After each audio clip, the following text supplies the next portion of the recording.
저는 그 장항준 유튜브가 정말 좋은 게 그분 유튜브에서 모더나를 봤어요. 제가 모더나에 대한 설명을. 그래가지고 모더나를 또 밑에다 걸어놨더니 어느 날 체결이 돼서 참 좋았거든요. 배로 더 살라 그랬는데 다른 게 체결이 돼가지고 모더나를 원하는 만큼 못 산 거예요. 예. 그래서 제가 이제 산 가격이 높은 가격도 아니고 낮은 가격도 아니고 그냥 그랬는데 어느 날 갑자기 11월 말부터 막 오르기 시작하더라고요. 그래서 정말 어지럽더라고요. 그때 막 오르는 거 보면서 참 좋았어요. 그래서 아니 근데 제가 미안한 것이 예. 저는 원유 투자를 자꾸 그 문제가 됐을 때 투자를 해가지고 날려요. 이번에도 그랬거든요. 선생님까지 끌어들여갖고 지금 그것을 날려버렸는데. 제 친구는 저보다 한 3배 날렸어요. 그랬는데 원래 투자의 세계는 그런 거예요. 날리기도 하고 벌기도 하고. 아니 그러니까 저 때문에 그 소개했어요? 아니요. 그런 건 아니고 재밌더라고요. 그게. 왜냐면 매 달마다 이게 쌓여가니까 달러가 쌓여가니까 그 재미가 있었어요. 있어가지고 이제 제 친구한테 얘기를 해줬는데 제 친구가 돈을 좋아하거든요. 비트코인도 열심히 해가지고 좀 벌었더라고요. 그런 거, 그니까 이게 천성이 티끌모아 태산 이런 거 아주 싫어하는 유형들은 그런 거 있으면 눈에 불을 켜고 또 좋아라 해요. 참. 이제 그 친구도 물론 티끌모아 태산은 아니지만 저보다 한 100배쯤 성실해서 그냥 날렸는데 그거에 대해서 뭐라고 하지를 않더라고요. 근데 저희 가족들 같은 경우는 종목을 소개를 하잖아요. 조금 한 10%만 떨어져도 저한테 그렇게 뭐라고 해요. 그래서 제가 말을 못 하겠더라고요. 근데 일찍 팔아요 또 그거를. 근데 제가 추천해줄 때는 정말 망하지 않을 회사로 좋은 회사를 추천을 해주는데 하도 뭐라 하니까 이제 말을 안 해요. 말을 안 하고. 근데 이제 훨씬 더 많은 돈을 잃었는데도 그거에 대해서 뭐라고 하지를 않으니까 편하게 그냥 서로가 알고 있는 정보를 교환하게 되는 거예요. 편하게 이야기하면서 생각도 물어보고 뷰도. 그러니까 여러 사람들과 이야기를 하면서 뷰를 나누거든요. 그거에 대한 네 생각은 어때? 나는 이건 이렇게 생각해. 야, 이거 좋아 보이지 않냐? 라고, 이건 아닌 것 같아. 왜 그러지? 하고 그냥 그렇게 얘기를 하다 보면은 그렇구나 하고 그냥 조언을 삼을 뿐이에요. 근데 어떤 거는 또 꽂혀가지고 직접 이제 돈을 꽂기도 해요. 돈을 꽂기도 하지만 잃을 수도 있어요. 항상. 또 딸 수도 있고. 있지만 딴 거에 대해서는 항상 그런 친구들의 특징이 뭐라고 하지 않는 친구들의 특징이 되게 고마워라고 감사해하고 그걸 꼭 표현을 해요. 물질이 됐든지 뭐가 됐든지 표현을 하지만 잃은 거에 대해서는 그냥 그럴 수 있다라고 또 쉽게 많은 금액이 물려도 그냥 원망 같은 거 절대 안 해요. 근데 진짜 원망을 안 하는 걸까 생각을 해봤는데 자수성가한 사람들의 특징이 원망 같은 걸 안 해요. 원망 같은 거 안 하고 그냥 자기 책임으로 받아들이고 그냥 훅 털고 손절도 빠르고 체념도 빠르지만 또 다시 시작해서 새로 읽어가는 그런 태도가 있더라고요. 그래서 그런 걸 보면서 친구들 태도를 보면서 많이 배우죠. 저도. 나도 저래야지. 그런 사람이 네. 회사를 운영할 수가 있어요. 그 사람에 대해서 항상 원망을 하고 그 사람을 귀하게 생각하지 않고 네가 나한테 손해줬으니까 이제 너는 손절해야겠다 이렇게 가버리면은 그 사람은 정말 좋은 사람을 자기 앞으로 모일 수가 없어요. 그렇게 그 원망을 안 하고 이건 나의 판단이고 내가 그 욕심이 나서 그렇게 했다고 가다 보면 그 사람이 나중에 별 쓸모가 없는 사람이라도 그 좋은 정보를 갖다 줄 때도 또 많이 있거든요. 네. 그런데 그걸 원망을 하게 되면 다시는 그 좋은 정보가 있어도 주질 않아요. 그 사람도 실수를 할 수가 있잖아요. 선생님도 같이 손해를 봤잖아요. 또 거기에 같이 똑같이. 네. 그렇기 때문에 그걸 감수를 했다는 거죠. 충분히. 그리고 이제 부동산 거래 같은 경우도 제가 보니까 부동산 거래로 돈을 버는 사람들의 대부분의 공통점 같은 게 깎지를 않아요. 수수료나 이런 거. 더 챙겨주려고 하고 보면은 어떤 이득을 같이 나누려고 하지 깎는 경우를 못 봤어요. 그래서 저렇게 해야지. 그러니까 자기와 파트너가 될 사람, 거래 상대방 또는 중개업자 가운데 끼는 사람한테 손해가 나게끔 하면은 이게 계속 해나갈 수는 없는 거예요. 한 번은 자기가 이득을 볼란가 몰라도 계속해서 보면은 분명히 더 손해를 보게 돼 있구나 그런 생각이 들기는 해요. 근데 사람에 대해서 배신도 많이 당하는 것 같아요. 여러 사람들 보니까 특히 사업하고 이런 사람들은. 그런데도 불구하고 한결같아요. 그 특징이 사람을 대할 때 특징이. 그래서 제가 선전선동이나 이런 인터넷이나 네티즌들 사이에서 있는 그런 이야기들을 통해서 뉴스들을 통해서 접한 그런 이야기들과 실제로 성공을 한 사람들의 이야기는 많이 달라요. 삶도 다르고. 그래서 어느 순간부터는 그냥 그렇구나라고 세상이 떠들썩한 어떤 이슈들이나 그런 것들 있잖아. 억울한 사연들부터 시작해서 그런 거는 안 됐구나 그렇구나 하고 삶의 태도는 이제 성공을 한 사람들의 태도 있잖아요. 그게 더 나은 것 같이 보이는 거예요. 그래서 그 태도를 내가 본받아야지 나도 그 태도를 장착해야지 그런 생각이 들더라고요. 예. 그러니까 그 책으로 이렇게 봐서 어떤 식으로 해야지만 이거 성공한다 해서 그걸 따라한다고 되는 것은 아니에요. 네. 옆에 그런 사람이 반드시 있어가지고 네. 그 사람의 행동과 말과 실천을 지켜보면서 네. 본인이 거기서 깨달아야지 그걸 따라가지는 거예요. 그러기 전에는 그 잘 안 따라가져요. 항상 자기 것이 옳다고 자기 위주와 자기 주장으로서만 살아가는 게 사람이에요. 그런데 그 금융시장이라는 것 자체가 네. 이게 그 정보도 없고 자기가 공부한 것만 갖고 이게 된다고 생각했다면 큰일 나요. 그리고 이것으로 돈을 번다 생각하기보다는 저는 그걸 함으로 인해 가지고 하나 얻은 것이 있어요. 세상에 대한 정보, 그리고 이 세상이 흘러가는 그 경제 시스템, 이런 것을 많이 들여다보게 됐어요. 보통 인문학 하는 사람들이 거기에 철벽을 쌓고 살다시피 하거든요. 그런데 저는 그 뉴스라든가 이런 쪽하고 그 세상 흘러가는 흐름을 그걸로 인해서 눈을 많이 떴다고 봐야죠. 그래서 내가 잃은 것보다는 세상을 바라보는 눈이 많이 확장이 됐다, 오히려. 그렇게 저는 생각을 해요. 금융의 세계는 그래도 가장 투명한 세계가 금융이더라고요, 제가 보니까. 투자를 할 수 있는 것 중에서 나머지는 다 비대칭 정보를 활용해서 그거를 이제 뒤통수 치듯이 하는 거래들이 너무 많아요. 특히 부동산이라든가 이런 것들이. 그래서 그런 거는 저한테 맞지가 않고 또 해봤자 되지도 않고 금융 쪽으로 하는 수밖에 없겠다 생각을 하고 그냥 있는 정보 가지고 사업 보고서라든가 여러 가지 리서치 자료들이 있잖아요. 그거 통해서 하는 게 맞더라고요. 그래서 벤처 같은 경우는 금액이 필요하잖아요. 돈이 사업을 확장하기 위해서 창업 초기 단계고 여러 가지 사업들을 더 펼쳐가야 하기 때문에 그래서 돈이 정말 필요한 곳에 쓰인다는 생각을 하면 기분이 좋아요. 내가 투자를 할 때 이 기업에 새로운 공장을 더 확충을 하고 기술 개발을 하는 인력을 끌어오고 그런데 도움이 되고 성장하는 그 꿈에 투자를 하는구나 생각을 하면 너무나 기분이 좋고 네, 그런 것 같아요. 그래서 좋아요. 네. 아이고 돈 300, 500 투자해줘가지고 뭐가 도움이 되겠어요. 그래도 한 15군데 이상 했죠? 저 같은 사람들이 많아요. 와디즈나 이런 데 가면은 많이들 투자를 하세요. 와디즈가 그리고 벤처 투자하는 여러 가지 조합이나 이런 것들이 있는데 또 사기치는 그 사기꾼들 비슷하게 이렇게 행태가 하는 그런 데들도 많이 있는데 좀 더 투명하죠. 네. 저는 작년에 그때 그 선물에 하도 혼이 나서 네.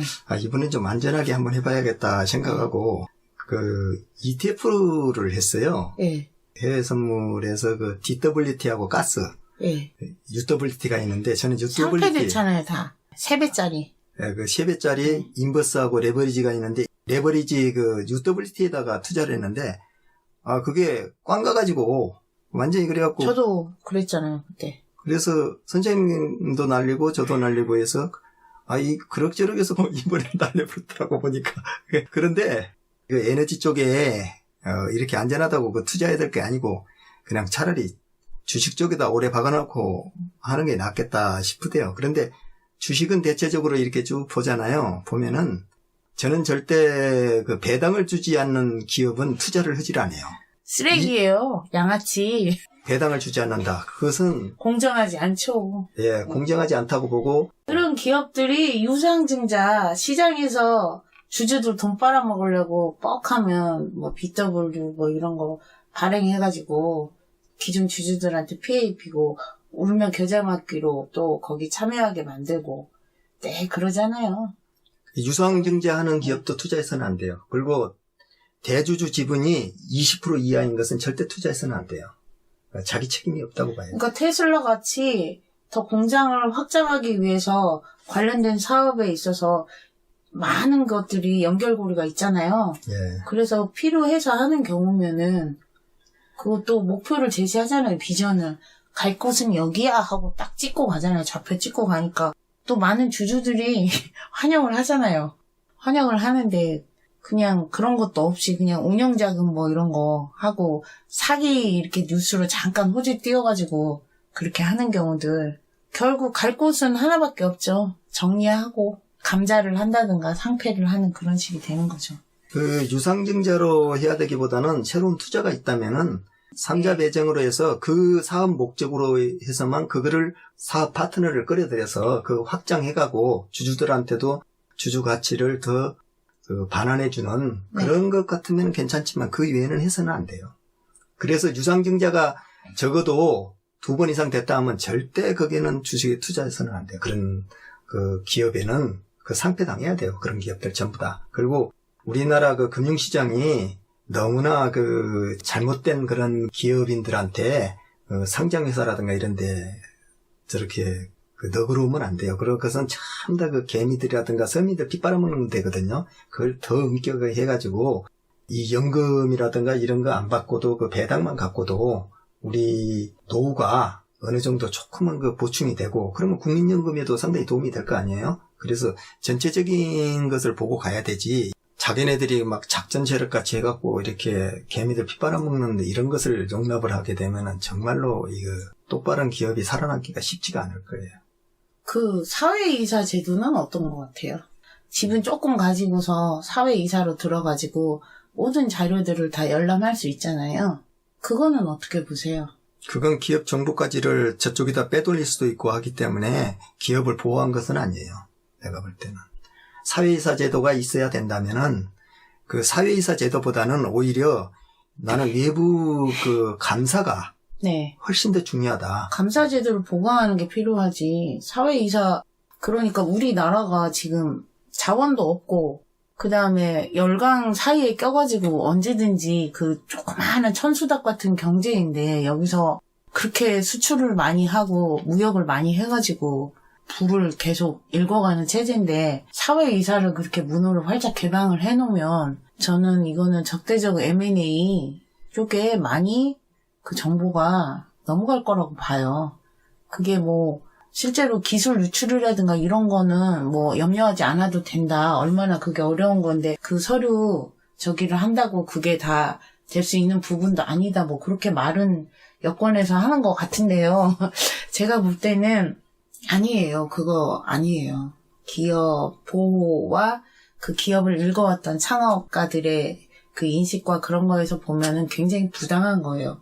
작은 지분 가지고 모든 권리를 다 들여다볼 수 있는 권한을 가진 거잖아요. 언제든지 자료 제출을 요구할 수 있고 그건 아니에요. 우리 가족이 아닌데 우리 가족이 아닌 사람이 자꾸 모든 그 가족의 모든 문제부터 해가지고 사적인 정보까지 다 들여다보려고 하는 것 자체가 되게 이상한 거거든요. 제가 볼 때는. 저는 그래서 그 사회이사 제도가 그걸 뭐 감시한다고 그 하지만은 공동 운명체가 아니잖아요. 사회이사 자체가. 제가 볼 때는 그 사회이사보다는 무조건 그 회계감사 그것을 더 늘려가지고 회계감사로 해서 그 잘못된 것은 전부 다 그리고 그 의무적으로 국가 그 회계감시 시스템을 만들어서 거기에서 전부 다 기업들 잘못한 거 있으면은 네. 거기서 다 잡아서 그 벌금 매기고 그다음에 거기에 대한 제재하고 그 기업가가 잘못한 거 있고 빼들은 거 있다면은 형량 대행 같은 거 싹 다 고발시켜가지고 그냥 절대 그따위 짓거리 못하게끔 만들어가는 게 더 중요하지. 그 안에 정보를 다 들여다본다. 이것은 상당히 위험성이 많다고 봐요. 저는. 노출이 되죠. 어떤 식으로든 연결고리를 추적해서 들어갈 수 있기 때문에 다 노출이 되고 수주받은 거라든가 주문받은 거 오더 정보도 기업 상대방을 잘 거래 안 하고 그렇게 하는 경우들이 많은데 사회이사 같은 경우는 다 들여다볼 수 있잖아요. 정말로 너무나 기업의 부당한 처사고 뭘 모르고 국민들이 바보라고 생각하나 봐요. 정말로. 그렇게 얘기하면 되겠지 하고 또 그렇게 다 수용은 누군가는 할란가 몰라도 그게 파쇼적인 것과 상관없이 사람들이 합리적이고 논리적으로 생각할 수 있는 사람들의 머릿속에서는 그런 거는 당연히 맞지가 않다고 판단할 거라고 봐요. 그걸 도입하게 된 것이 기업들이 그동안에 너무 부정직한 게 많기 때문에 그런 것까지도 하려고 지금 하는데 앞으로는 좀 더 투명하게 해야지 기업도요. 기업의 투명성이 상당히 문제는 모기 있어요. 잡자고 초과상관 다 태울 수는 없는 거예요. 그러긴 하지요. 네, 그래? 그거는 안 될 말이에요. 우리 같은 조그마한 천수닭 같은 나라에서 그걸 더 보호를 해야지.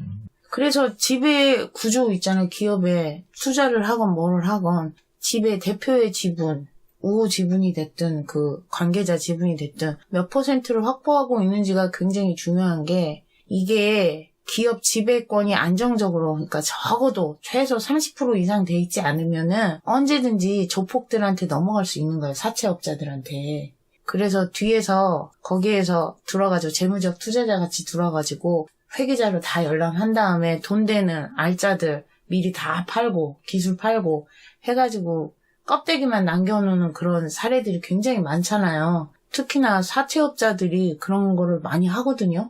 많이 하기 때문에 굉장히 위험해요. 위험하고 금융감독원이라든가 이런 데서 더 감시를 철저히 해야 되는데 그런 부분들은 관리가 잘 안 되는 것 같아요. 그래도 금융 자료라든가 정보가 투명하긴 한데 이제 여러 가지 신호를 통해서 알 수 있죠. 투자하는 사람들이 알 수 있게끔은 돼 있죠.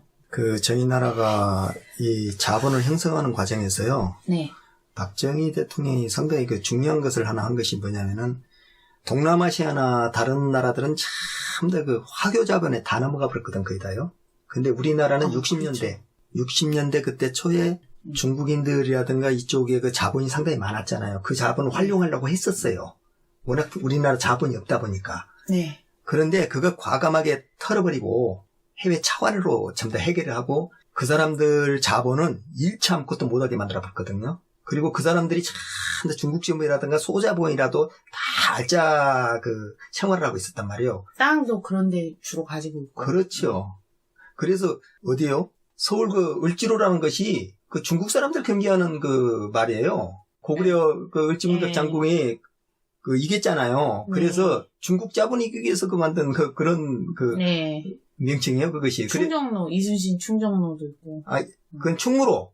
충무로는 일본 놈들 적산가옥이 있는데 일본을 네, 이기기 위해서 그런 거고요. 네. 예, 그래서 충무로. 그 정신이 있거든요. 그렇죠. 예, 그래서 그 사람들에 대해서 짜장면 값도 안 올려버리고 그 사람들 자본이 전혀 투자가 못 되게끔 워낙 규제를 많이 해버리다 보니까 그 사람들 자본 자체가 어디 발붙이지 못하니까 한국에서는 결국에서는 살기 힘들겠구나 해갖고 그때 당시에 홍콩, 대만, 그 다음에 캐나다, 미국 이쪽으로 많이 이민을 가버렸어요. 네. 그리고 지금 남아있는 사람들도 사실상 자본을 형성해서 네. 어떻게 우리나라에 영향을 미칠 만한 게 하나도 없는데 요즘에는 중국 자본이 네. 우리나라를 거꾸로 이겨 먹어야 될 경우가 허다하게 많을 거예요. 네. 그랬을 때 기업이 그렇게 노출됐을 때 사채업자보다도 오히려 중국 자본이 위험한 상황이 될 수가 있죠. 네. 그것은 미국 자본도 똑같은 거예요. 사실은. 우리나라 와서 그렇게 회 떠먹은 것들 많이 있잖아요. 네. 외국 자본들이. 그래서 우리나라 자본을 어떻게 기업과 그것을 보호해 나가야 될 것인가 하는 것이 금융감독원에서 상당히 많이 고민을 해서 네. 그런 부분을 잘 통제를 해 나가야 된다고 저는 봐요.